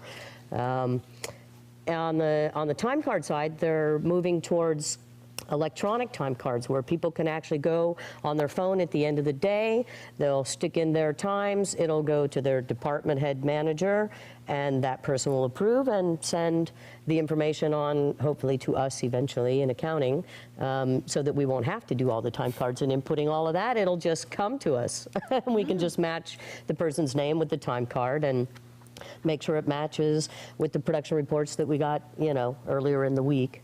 So that's the next phase. Right now, we just have the program where we type it all in, and it, you know, pretty well has all the unions and a lot of the rules, so it can pretty well help you figure out your time cards and when you pay people. But we're all hoping for that next step to where it really can be streamlined and just sort of arrive. And we still get a paycheck. Right. It's absolutely essential that you know editing software if you're going to be, you know, in television. And the three systems that are used throughout the industry, Avid, Premiere, and Final Cut. Final Cut is not really used very much anymore, but between Avid and Premiere, those are the two that are used most. And if you learn those two, you'll have a leg up on everybody else, because it's so important, because you have to be able to go in and use that software to, even as a PA or even as an intern, to log tapes, to look at shots, to do anything. And if you know that software, you're gonna, like I said, you're going to have a leg up on everybody else. As for writing, Final Draft is actually the industry standard. And that's for screenplays, that's for teleplays, that's for documentaries. It has, you know, all the different applications. Great. I'll echo the editing software. Even as a stunt person or an actor, because you're a starving actor, the last thing you want to do is pay somebody $1,000 to cut your reel and do a mediocre job. You want to know that stuff so you can spend however much time it takes to make it as good as you want it, making a stunt reel or an acting reel. It's basic, but Microsoft Word, you're going to write letters, you're going to make your resumes and all that stuff, get good at that. That's not that hard. And in addition to Final Draft, Final Draft is the most expensive screenwriting software you can get right now, and there's free ones, and there are, you know, lower cost ones that are, you know, what's Final Draft now, like $200 new, something like that? You can spend $30 and get a different one. Final Draft does more than the other ones. It's quirkier than the other ones in some ways, but there's about a dozen other programs you can use. Same here with my screenplay. I use Final Draft. That's about it for me, but it works well for me. Same with Steve. Avid is the industry standard for editorial. Adobe Premiere is replacing Final Cut as sort of a other side of it, the more of a one-man band kind of software for editorial. Final Draft is the industry standard. You can use other stuff, it's just formatting, but sometimes if you're in a situation where you're sending files to people, they want a Final Draft file. So you got to make sure whatever you get, it's compatible with Final Draft and it'll come across right and it won't get all weird because they'll just dump you. They're always looking for a reason to not work with somebody, especially writers. So if it sounds stupid, like when I started off writing, I would be like, oh, they're not going to care that it's formatted right because it's an awesome script. And it's like the readers are waiting for the opportunity to turn the page and go, oh, this guy doesn't know what he's doing. Next. Yeah. Pass. So Because they have a stack of screenplays. because they've got like 20 screenplays they got to get through this weekend, you know, and it's like any opportunity to go pass, you're just asking for trouble. So get the software, learn how to format correctly. That's Yeah. I second Movie Magic. As an AD, we actually do the breakdown. We do the scheduling. We put out all the call sheets. And Microsoft, exactly what Kevin said. You're going to be writing letters, resumes, basic computer skills. Excel. Excel is really important as an AD because at the end of the night, all of our paperwork now is on computers. It's 3 a.m., you're exhausted, and first in and last out, I'm the one that's going to be inputting everything on the computer. So I've worked with people, I'm not good at it yet, that punch in all the formulas. So they go, okay, rewrapped at this time, bam, all of my out times, all my meal penalties, everything. So if you can get that little bit up on the Excel or any of the computer, you're less on the computer and you can be more in the field. Great, thank you. Is there anything you guys want to add before we open up to Q&A? In my experience, I've worked on a lot of the big network shows, and then a lot of, Netflix and Hulu shows, and HBO. And in my experience, you probably have felt the same. The big networks want everything dumbed down. And there was a Fox pilot that I worked on, and there was a clock tower, and the note was dumb down the clock. Because it was analog, it had hands, and they're like, nobody's going to be able to read that. So I changed the clock on the clock tower to digital. Oh my gosh. It wasn't even that important, but it was like, but somebody's going to see that and not know what time it is. Maybe a second grader? Yeah, that's Fox. That's Fox. Ask for that. So. Dumb down the clock. Dumb down the clock. Yeah. Anything else you guys want to add before we open it up? No? Okay, so we're opening it up for questions. If you have a question, you can walk down to our microphone. And just so you know, the microphone is not to amplify your voice in the room. It's to record it for our cameras. Does anybody have any questions? There's no questions? Okay, walk on down over here. Drell? Yeah. So if you want to ask a question second, you can go stand right behind him. This is your opportunity. I know, it's the long Because walk. accounting is so Don't suck. exciting. I know. No, it is. Modern marvels. Hey, Come on. It's very fun. Okay, go ahead. Yes. Okay, say you want to become a screenwriter, 'cause that's what I really wanted. Above everything, I want to become a screenwriter.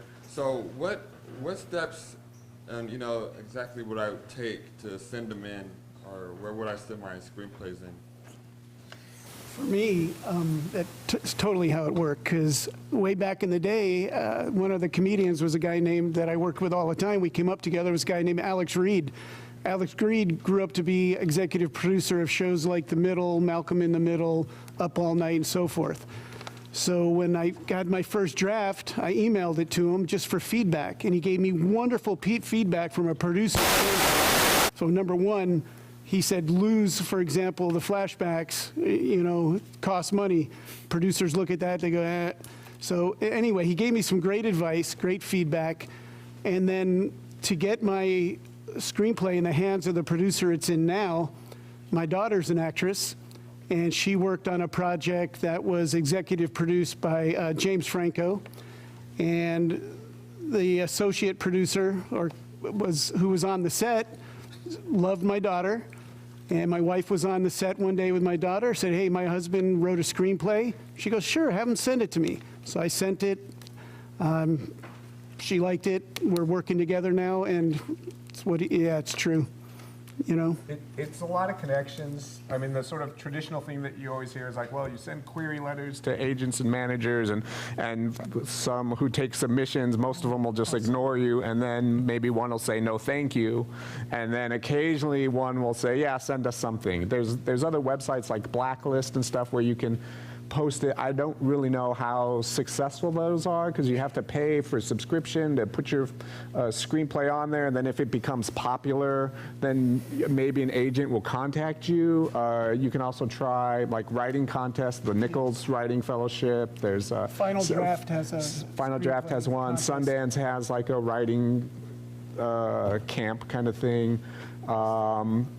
And like they're saying, it's just a lot of hustling and meeting people and convincing somebody, write a short film, right?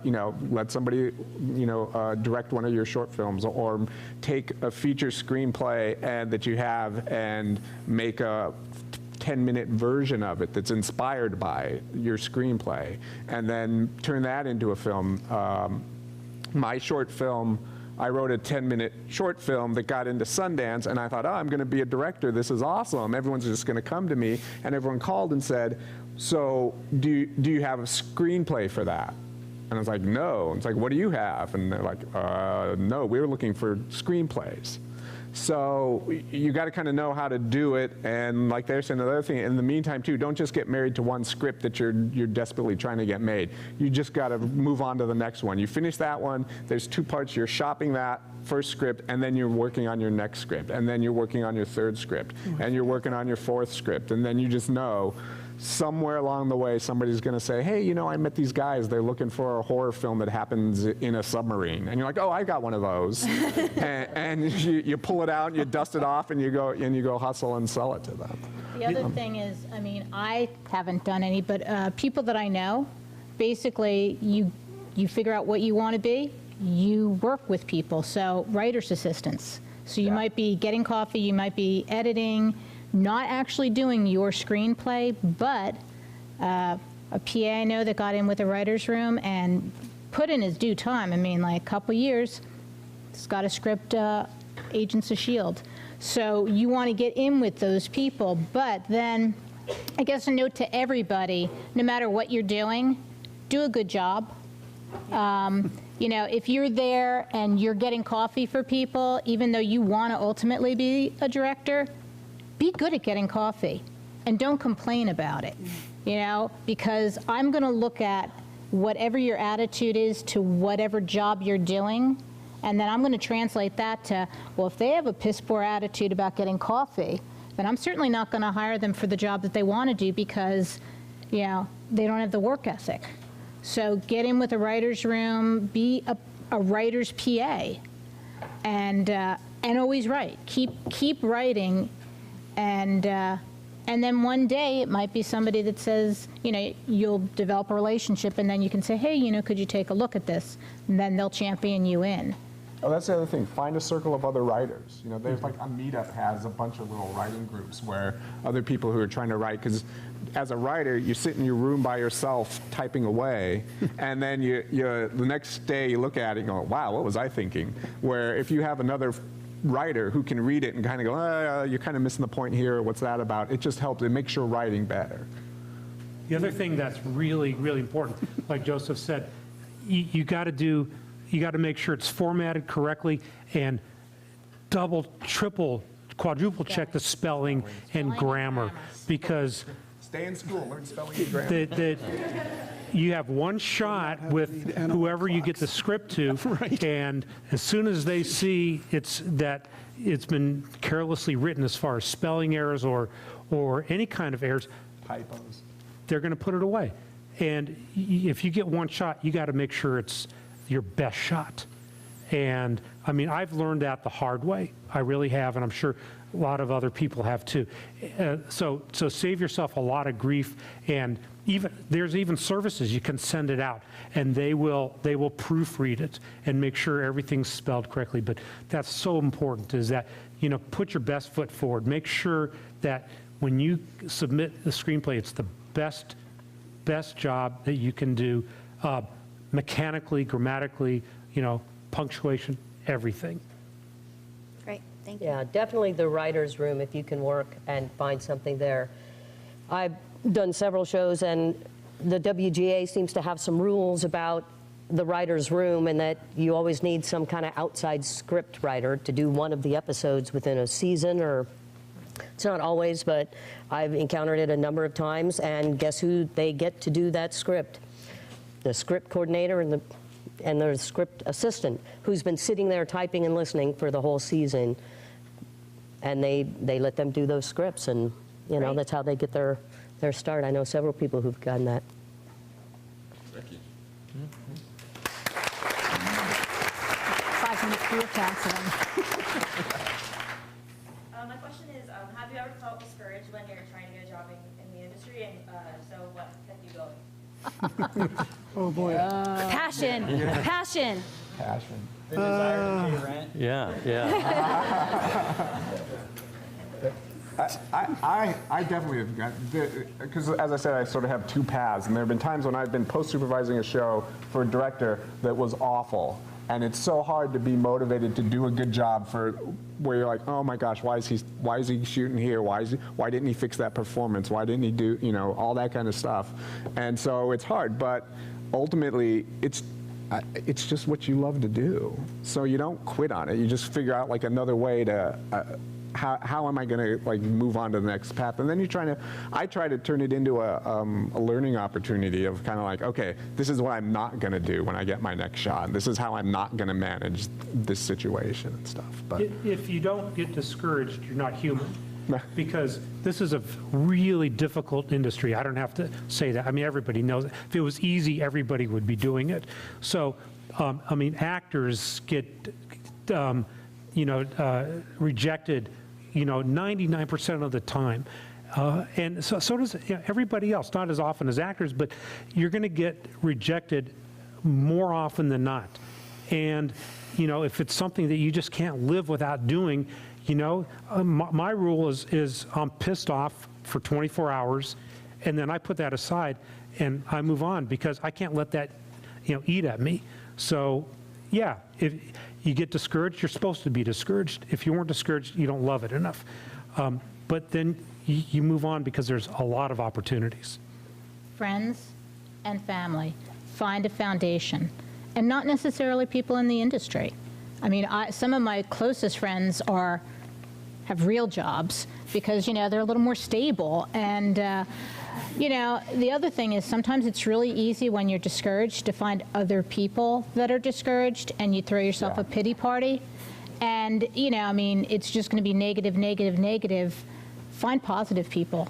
Even if they do what you do, or even if they don't do what they do, find people that will encourage you and kind of support you. But we all, obviously, it's rough. And this industry is kind of made to beat you down. And you deal with a lot of difficult people, but, find something that makes you happy. Love what you do for work, but also find other stuff that's not. If the only thing that you have is your job, then there's constant rejection. So find other areas of your life that are positive. So that will keep you going, and the positive attitude will come through when you are working. So it's kind of, twofold. Get rid of negative people and surround yourself with people that love you and that are positive. One thing I can add is have A source of income that's not going to run out. Like, have a job, right? Because there's a huge difference if, you're going to, like you said, you're going to get rejected all the time. If rejection means you're not going to pay rent in like a month, that's a problem. It's going to be much harder to focus on what you have to do to build your career. But if you can say to yourself, I can do this as long as it takes, there's power that gives you. And then you can focus on just doing your job well and building your career. You could also be married to somebody that has a steady income. That's a great way to do it. Yeah. Yeah, don't marry anyone in the industry. Right. Yeah, don't do that. My wife said the closest she wants to be in the industry is being married to me. Diversify. Yeah. Diversify. Diversify. Yes, yeah. That's what I always say. Troy's not in the industry. It's worked out really well. Hi. For making student films, what would be tips and advice, because you're not paying them and they're doing this as a favor for you, and it's really hard to do it sometimes because they're doing it in their free time and you're doing it in your free time, and scheduling it and just trying to make it so you have something for your reel to show people? Really good food. I was going to say food. Really good food. Food motivates. I've been on, I mean, even big budgets, and people be like, oh, that show sucked. Why? Because food was bad. You could be on like horrible hours, horrible, brutal shows, but if Crafty went around midday with like hot chocolate chip cookies and glasses of milk, you're like, that was the best show. I love it. Grow out of And find other people. I mean, get yourself a little group, because, you know, no one wants, not everyone wants to be a grip. Everyone wants to be a director. Everyone wants to be, you know, the DP. And so grip for people. You know, and then I'll grip for you. You're going to grip for me. So develop those, because it is favors. Yeah, it really is. So if you are willing to do it for other people, then they'll do it for you. And know when to say no, but make it a fun atmosphere. Don't take advantage. Everyone says, this is going to be a festival contender. This is going to be great, you know, and it's going to be a credit that's going to like get you the next job. Good food, treat people well, and caffeine, coffee. And also, a lot of people want the experience. I mean, there's all these people that you're asking probably are not A-list actors, so they are people that want the experience. Usually it's copy, credit, and food. Those three things, that's all they need, because if nothing else, they're getting experience. And for the love of God, please finish what you shoot, because otherwise the actors have basically felt like they've wasted their time. Yeah, they need to have their final file at the end to add to their reel. Yeah. And this is going to sound really snarky, but be willing to accept people that have potential versus the actual experience. I do go on Craigslist and look down the gigs or some of the, you know, crew jobs. I can't tell you how many, or will say, must be a DGA AD, DGA, must have a proven reel, blah, blah, blah. You know, they want all this experience, they want all that, and then they're like copy and food. And I just laugh because I'm like, no, I'm going to do it for a good credit, good food, or a good friend. Or lots of money if it's really horrible. So that you're being, you know, like sometimes these people are so demanding in what they want, and I'm thinking, no one's gonna do that. No way, you're being that picky. So identify people that might not have, because if they're doing it for the credit or they're doing it for the experience, they might be a grip that now wants to be a camera guy. Right. Yeah, they might be a makeup artist. Who's, Yeah. who's trying to make that next step up, an assistant editor who wants to edit. And make it manageable. Make, you know, limited locations, limited number of cast members. Make it so you can accomplish what you need to in a short amount of time, so you don't tax people's time and their goodwill. So have a great script that is manageable for you to make a great student film. And the other thing I'd say too, I mean, when the people are doing you a favor, recognize that they're doing you a favor, say please and thank you and stuff like that. It goes a long way.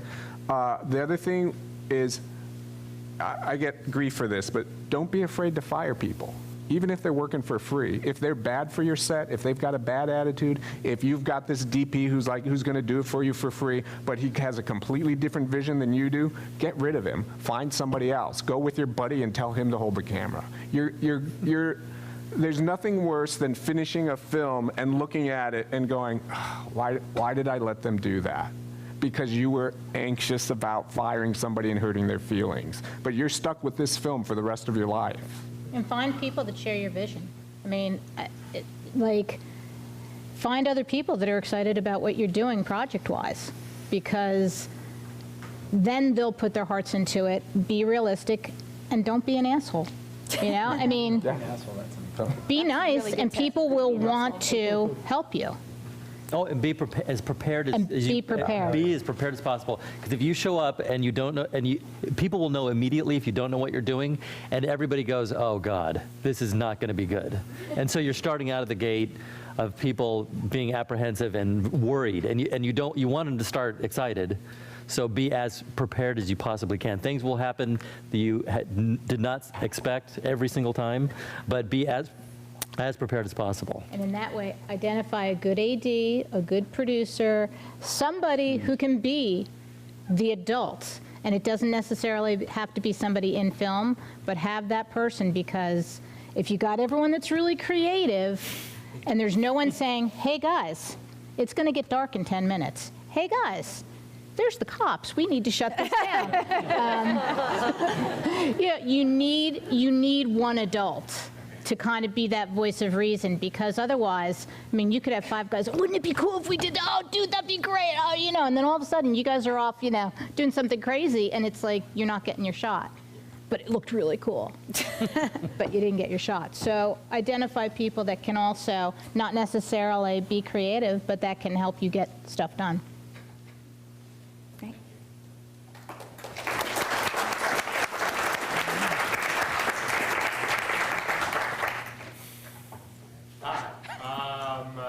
I just got a personal question in this sense.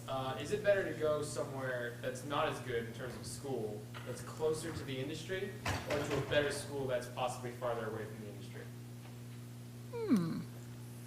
Part of being close is the quality of the school. I mean, that's a huge thing. Where you go to school, I always tell people, young people, you have to move to LA. Like even Moore Park, Thousand Oaks is kind of too far away. When you're in the industry and you're in LA, Burbank, Culver City, whatever, everybody you know is in the industry. Everybody's husband or wife is in the industry. Your roommate's girlfriend is in the industry. But for education. For education, I don't know if it, I don't think it matters. I don't think it Just go matters. to what's a good program and what works for you, I would think. But Because you're going to ultimately come out, and it's going to be, the proof is in your product. oh, what So- about like alumni? Like Syracuse is like got this whole mafia in Hollywood where they're like crazy about helping each other and you know, and they're all the way out on the East Coast. But Yeah, Northwestern is the same way. I mean, oh, is it? Yeah. Yeah. Yeah, so think about that. Like how effective are the alumni getting each other jobs in the industry, and how active the alumni program is. That makes a difference. We're a good team. We're like the mafia, the Syracuse mafia. Hi.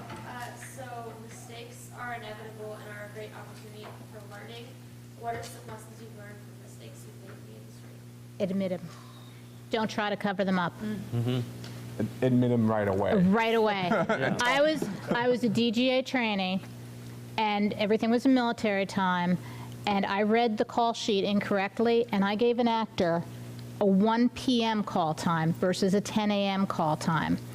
And so when I'm sitting there waiting for him to come, and you know, when you, like even right now I'm getting goosebumps, and I'm getting that, like the pit of your stomach, like, ugh. And I immediately went to my boss, and they could have fired me, sent me back. In the training program, if you get fired from a show, you get thrown out of the program. It's difficult. Or you get sent before the board, who ask you to reconsider your job choice. But admitted it right away, went to my bosses, and they were like, no problem. They called him up, and he was like, oh yeah, you know. And guess what? I was nice to the actor prior to that. So he was like, oh, no problem, I'll jump in, you know, woke him up, but he was like, okay, I'll jump in the car. Now, maybe if I'd been not so nice, if I had an attitude, he would have been like, okay, I'll get there when I get there. So being nice to people, having a work ethic will come back, but admit it. As soon as you can, admit it to people you trust, and be apologetic.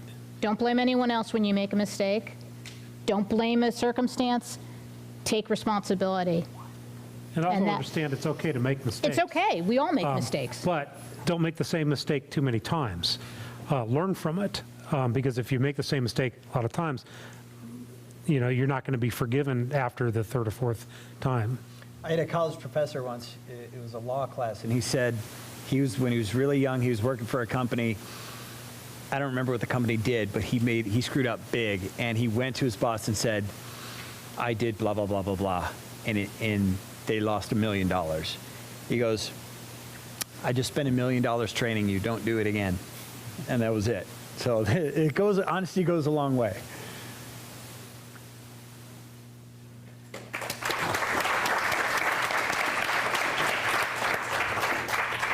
These are going to be our last two questions. Go ahead. All right, I have a question that I think either seven of you could answer, but it's mainly directed towards Craig because of your background in the visual effects industry. You had mentioned earlier that you had found it work being a freelance visual effects artist, correct? Mm-hmm.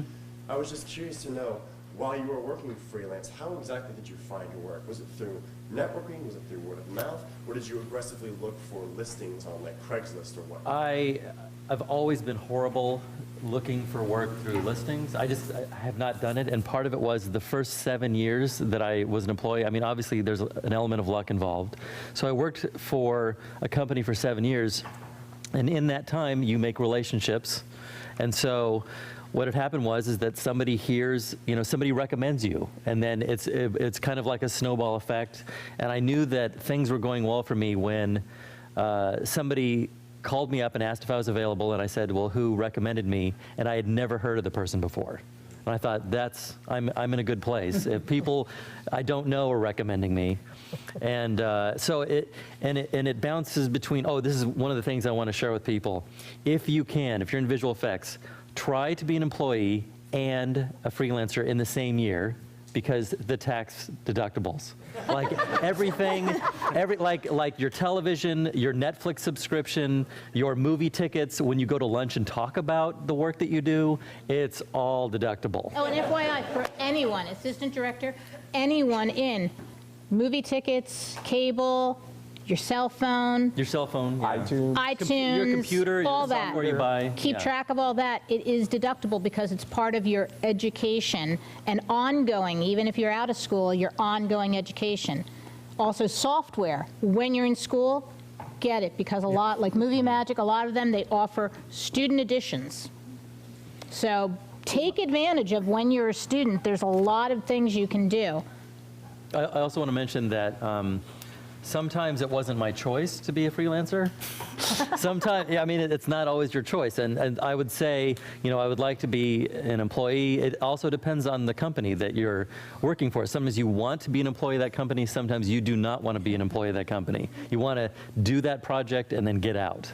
Yes, because you can have tax advantages of being a freelancer, like you say, writing off other things, and then you can be hit with the realization that you owe all the tax the employer was going to pay for you at the end of that year when you get your 1099 being a freelancer. So there are good and bad, but definitely freelancing gives you some opportunities to work for different people, I think. What they're talking about is when you work as an independent contractor, they give you your entire paycheck. There's no money taxes taken out. And then you have to pay them at the end of the year. Or you are like a weekly employee and they take out the taxes for you and all that stuff. I prefer that. That's what That they're way I talking don't about, owe the difference. $20,000 at the end of the year. And also when you have a 1099 and you have to go on unemployment, there's no money there for you to go on unemployment. Right. You only get And unemployment that's something from a that W-2. unfortunately a lot of people do in the industry is depend on the unemployment check between jobs. Yes, true. Great, thank you. Mm-hmm.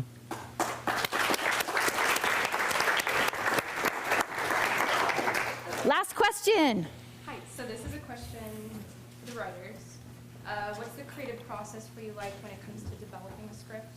How do you manifest a fleeting idea into a finished project? And do you usually work linearly, or do you usually put pieces kind of together along the way?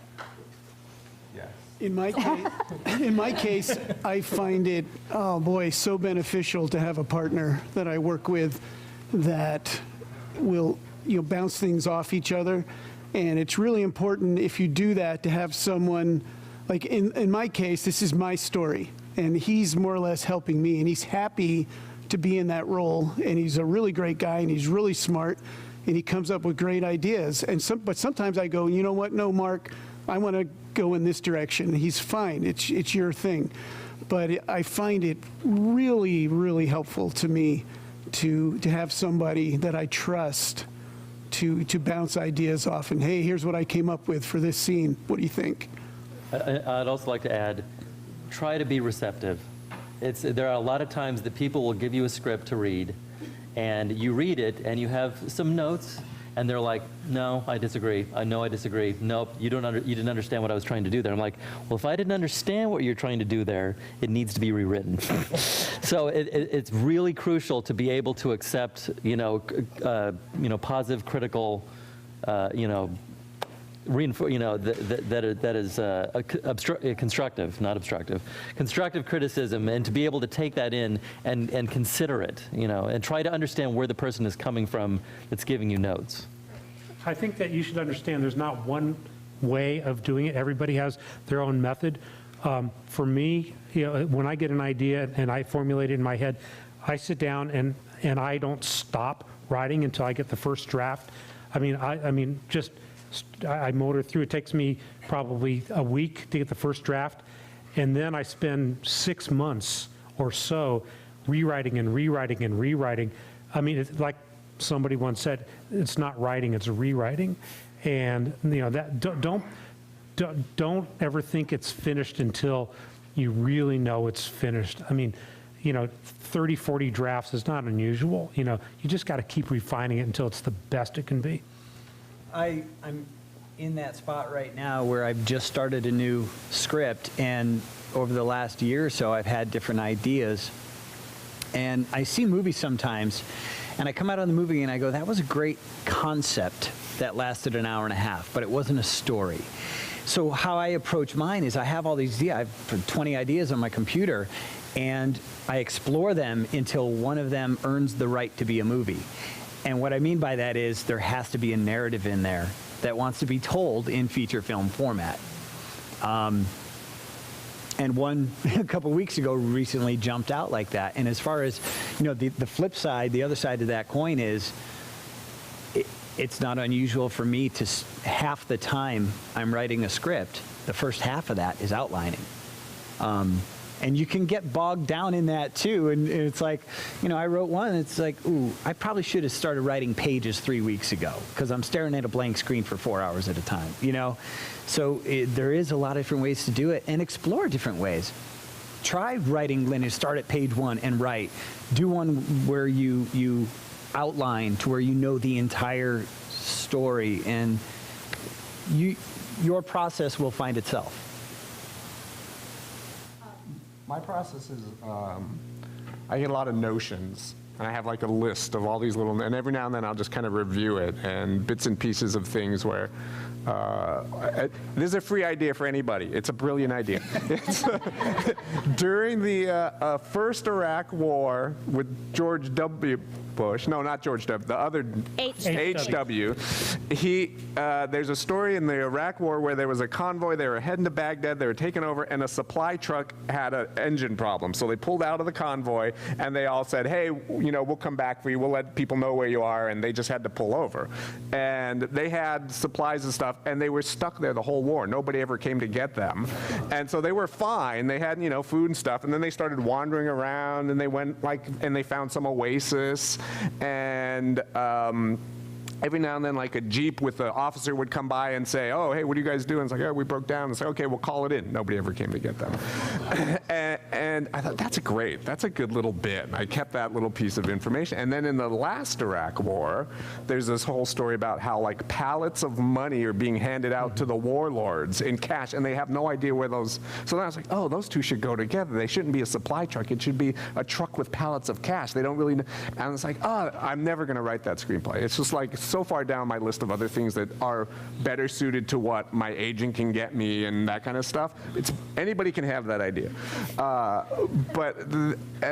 And I'll like write down bits of dialogue or just like something funny that happened and go, oh, that's a funny bit, and just kind of review them every now and then and put them together. And then I'm a big outline person too. I think it's about laziness, where it's easier to rewrite a 5-page outline than it is to write a 120-page screenplay, but that's just me.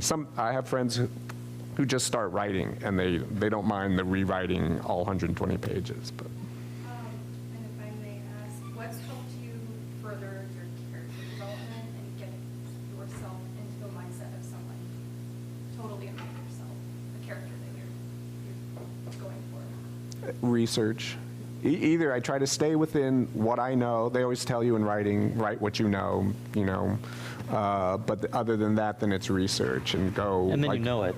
Yeah, and then you end up knowing it. Yeah. I'm doing writing a spec pilot for like a used car lot, and I'm interviewing like car dealers, car owners, salesmen, all that kind of stuff, and just trying to like find about the lingo and what it's like. And I would say being an actor and studying acting is the best thing that I ever did to get good at characters, because you start playing characters and you do all the work you would do as an actor, but you're at a computer and you react to the line you just typed as a different person.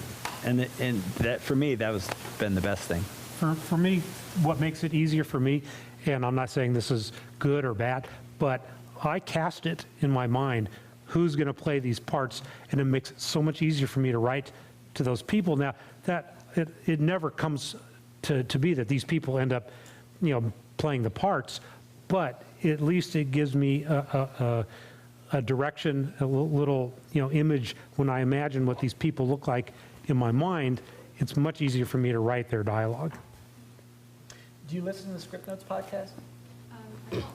Every screenwriter that's starting out, it's called Script Notes, and it's John August and Craig Mazin, and it's been, I had been writing for years before that, but it's made me a better writer. And they do it once a week, and they're on like episode 280 now or something like that.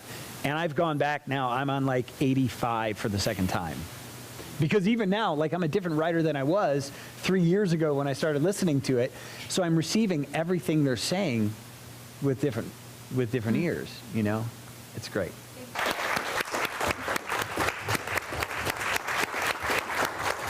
Thank you for a wonderful event. Thank you, guys. Yay! Thank you for coming. I hope you enjoyed I hope you learned something. I know you did, because these guys were all awesome, right? Yeah. Thank you, guys.